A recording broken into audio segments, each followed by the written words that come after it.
우리 같이 인사하겠습니다. 반갑습니다. 고맙습니다. 그리스도 완전 충만 은혜, 일체 은혜 감사. 지난 11일에 월드비전이 개최한 감사 웨비나가 있었습니다. 목회 데이터 연구소에서 설문조사를 한 결과를 가지고 이 감사 웨비나를 실행했는데, 거기 보시면 이런 내용이 있습니다. 일상생활에서 감사하는 생활에 대해 거의 모든 응답자 95.1%가 중요하다고 했습니다. 그런데 기독교인 중에서 고난 가운데 감사기도한 경험이 있는 분들이 절반 54%를 조금 넘었어요. 또 46%는 그런 경험이 없다라고 응답했습니다. 감사기도한 경우는, 고난 가운데 감사기도한 경우는 육체적 질병이나 장애가 46%였고 가족과의 갈등이 43%였습니다.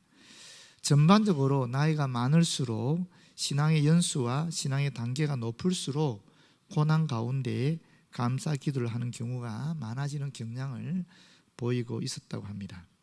자신의 행복도, 관계의 만족도 또 조사해 보니까 감사 성향이 강한 사람이 약한 사람보다 훨씬 더 높은 특징을 보이겠다라고 합니다. 다시 말하면 감사를 많이 하는 사람일수록 행복감도 또 관계에 있어서 만족감도 더 많이 느낀다라는 것이죠. 그래서 이 감사 생활이 하나님과의 관계라든지 인간관계라든지 또는 자신의 행복감을 느끼는 그런 것에 매우 밀접한 영향을 끼치고 있다는 것을 확인할 수 있었습니다. 설교를 듣다가 감사 생활을 해야겠다고 결단한 경험은 82%로 대부분이었고요. 또 전반적으로 연령이 높을수록 설교를 통한 감사 생활의 결단 경험이 높은데, 특히 50대가 91%로 거의 모두가 그런 경험이 있었다라고 응답합니다. 오늘 저희가 추수감사주일을 드리고 있습니다. 사실 추수감사주일이 우리한테는 약간 안 맞을 수가 있지 않습니까? 우리가 무슨 농사 짓는 것도 아닌데 무슨 추수를 감사하냐 할 수 있는데, 그런데 이 추수감사 절기를 통해서 한 해 동안 하나님께서 우리에게 베푸신 은총을 기억하는 그런 시간이 되었으면 좋겠습니다. 그래서 오늘 본문 말씀을 통해서 하나님께서 우리에게 어떤 가르침을 주시는지, 교훈을 주시는지 같이 보면 좋겠습니다. 먼저 첫 번째 1절에서 3절 말씀 보시게 되면은 구원자이신 하나님께 감사하라 하는 말씀이 있어요. 1절입니다. 오라 우리가 여호와께 노래하며 기뻐 외치며 노래하는 것을 말합니다.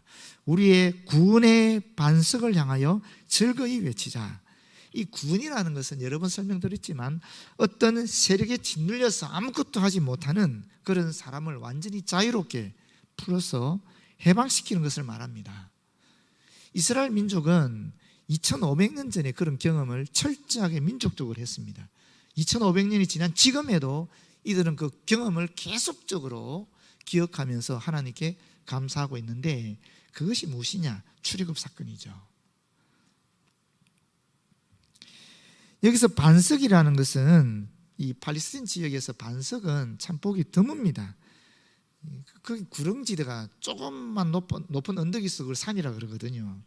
그래서 이 반석이 있으면은 이 맹수들의 위협으로부터 피하는 도피처로 삼기도 하고 하는 아주 중요한, 자기를 지켜주는 그런 보호막이 되는 것이 반석입니다. 그래서 여기서 말하는 구원의 반석이라는 것은 사실 하나님은 우리의 구원자이실 뿐만 아니라 우리를 지켜주시고 또 보살펴 주시고 우리가 기댈 수 있는 그런 안식처이다 하는 의미를 갖고 있다고 보겠습니다. 우리가 감사함으로 그 앞에 나아가며, 여기서 감사함이라는 말은 하나님께 드리는 감사 제물과 동시에 감사 찬양을 다 같이 포함하고 있는 그런 의미라고 볼 수 있겠습니다. 그 앞에 하나님 임재의 상징인 성소 또는 성전, 우리로 치면 예배당이라고 볼 수 있겠지요. 시를 지어 즐거이 그를 노래하자 그랬는데, 시라는 말은 사실은 손가락들로 튕긴다 하는 말에서 나온 단어입니다. 다시 말하면 이 악기를 연주하면서 노래하는 것을 말한다라는 것입니다. 그리고 3절에 보시게 되면은 여호와는 크신 하나님이시여 모든 신들보다 크신 왕이시기 때문이로다. 왜 이렇게 감사하고 제물을 드리고 예배를 드리고 찬양을 하느냐? 하나님께서 크신 하나님, 위대하신 왕이시기 때문에 그렇다라는 것입니다. 근데 여기는 이 3절 말씀은 사실 이스라엘 민족의 체험에서 우러나온 고백이라고 볼 수 있습니다. 이스라엘 민족은 이 출애굽의 경험을 그들의 민족적 경험으로 체험으로 계속 유지시키고 발전시켰습니다. 아시다시피 그들은 유월절을 지내지 않습니까? 출애굽을 기억하기 위해서. 동시에 유월절 지난 50일이 지나면 오순절로 드렸습니다. 오순절은 가나안 땅에 들어가서 그들이 처음으로 곡식을 얻었을 때 맥주 감사로 드린 것이 오순절이거든요.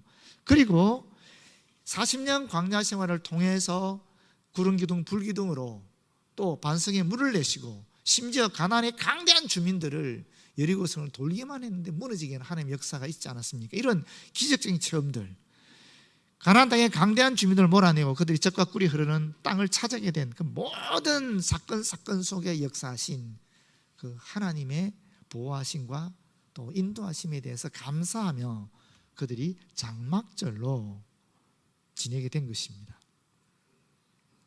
그 장막절이 오늘날 저와 여러분이 드리는 이 추수감사주일입니다. 사실 모세가 광야에서 성막을 지을 때도 그들은 강제로 어떤 물건을 거두어서 지은 것이 아닙니다.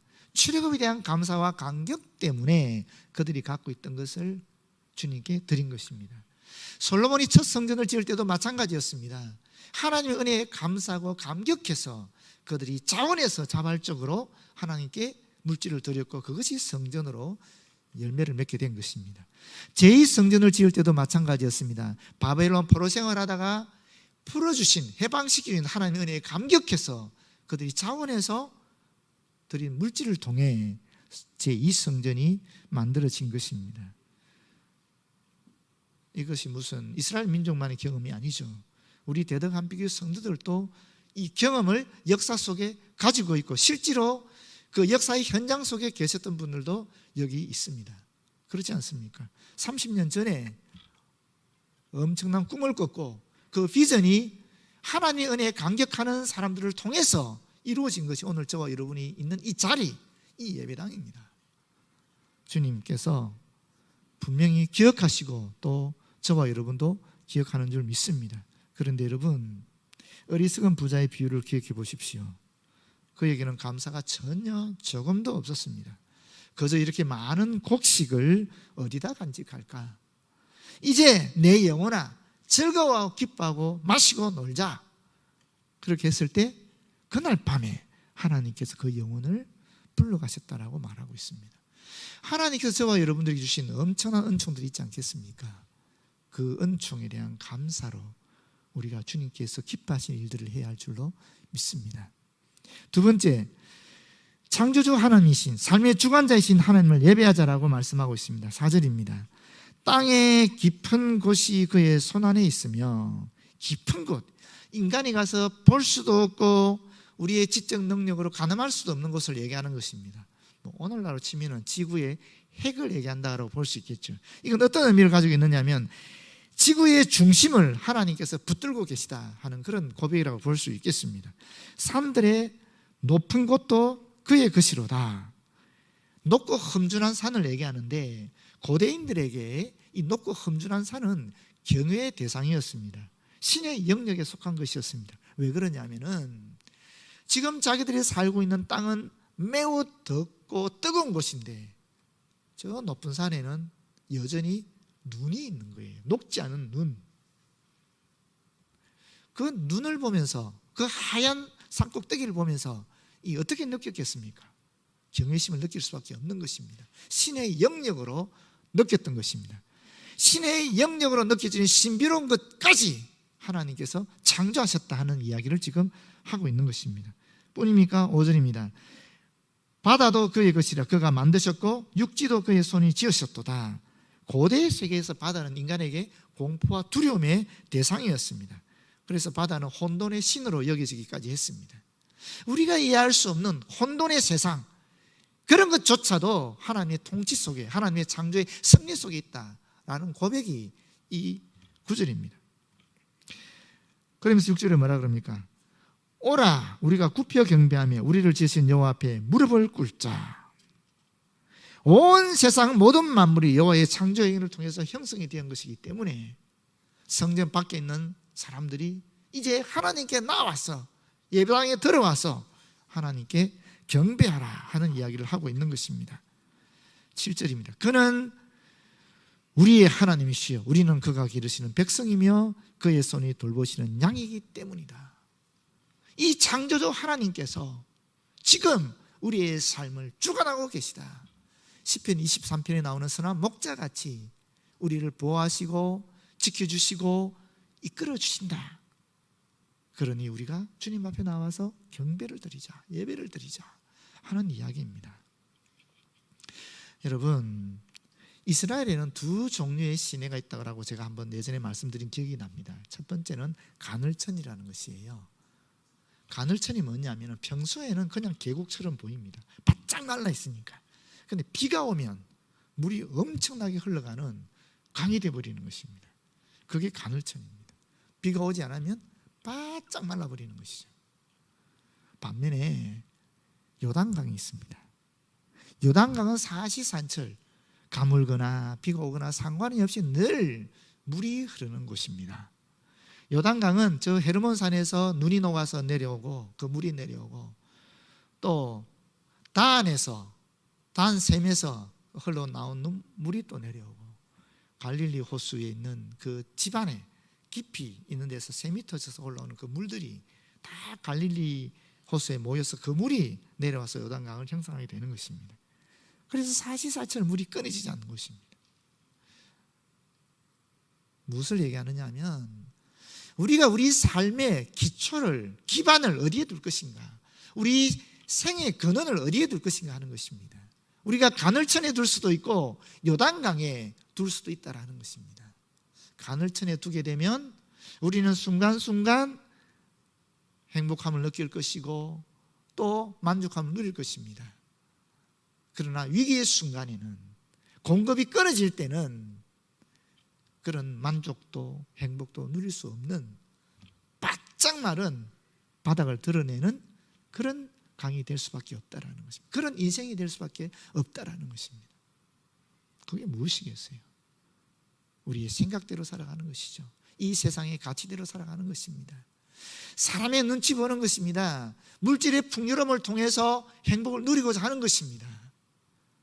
그러나 여러분, 비가 오나 눈이 오나 태양이 쨍쨍 비추어서 가뭄이 든다 할지라도 물이 마르지 않고 늘 흘러가는 요단강 같은 근원이 있다면 무엇이겠습니까?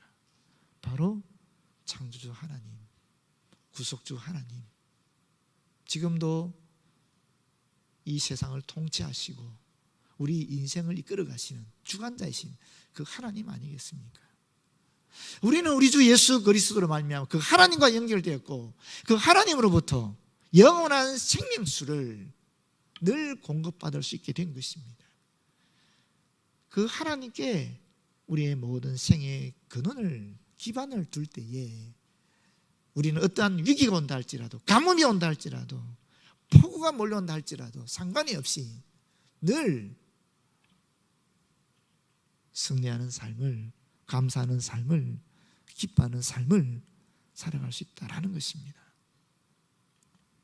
세 번째, 하나님의 음성을 듣자라고 말씀하고 있습니다. 7절입니다. 마지막이죠. 너희가 오늘 그의 음성을 듣거든. 무슨 말입니까?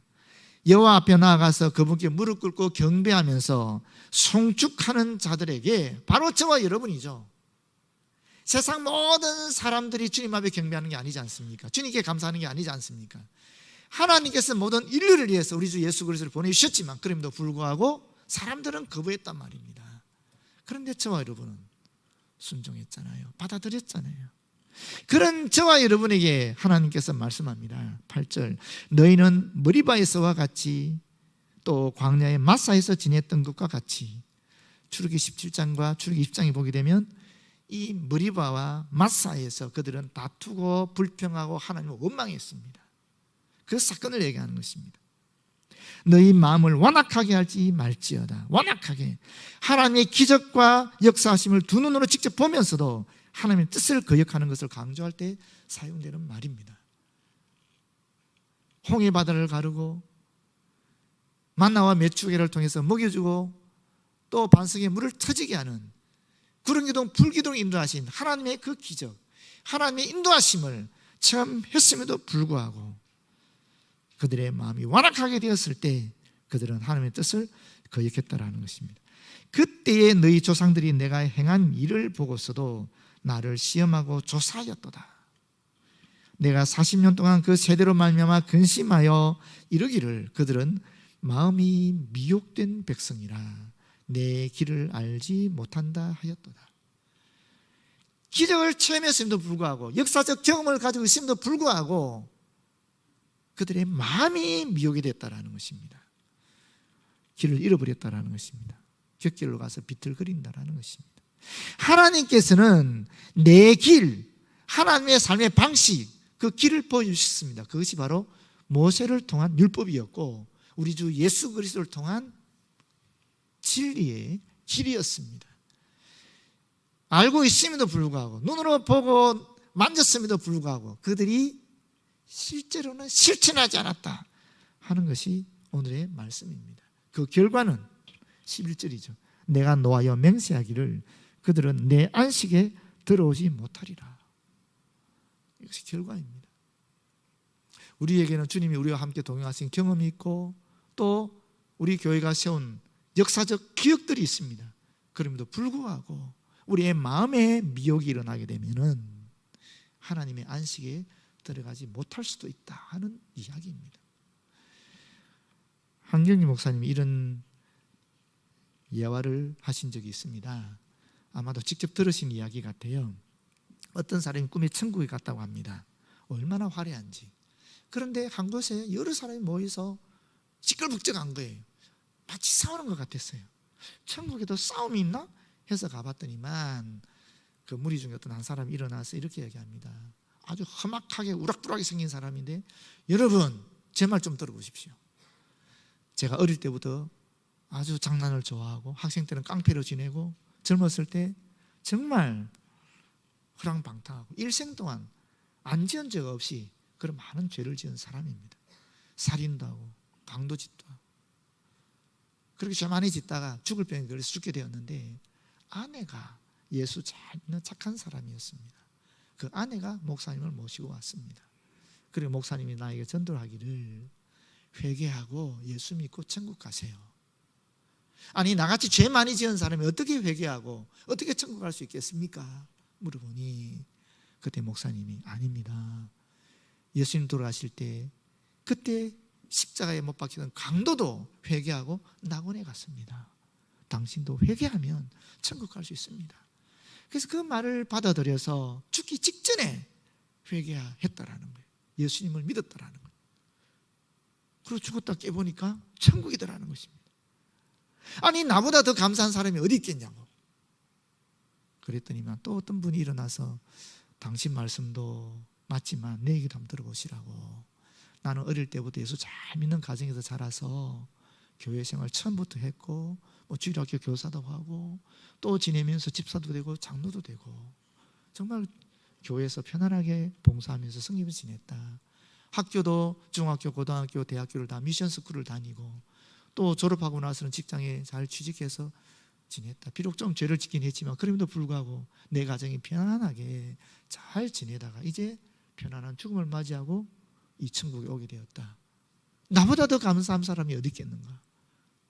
이렇게 편안하게 살다가 이 좋은 것이 왔으니 나보다 더 감사한 사람이 어디 있겠는가? 그랬더니만 또 어떤 한 무리의 사람들이 막 일어나는 거예요.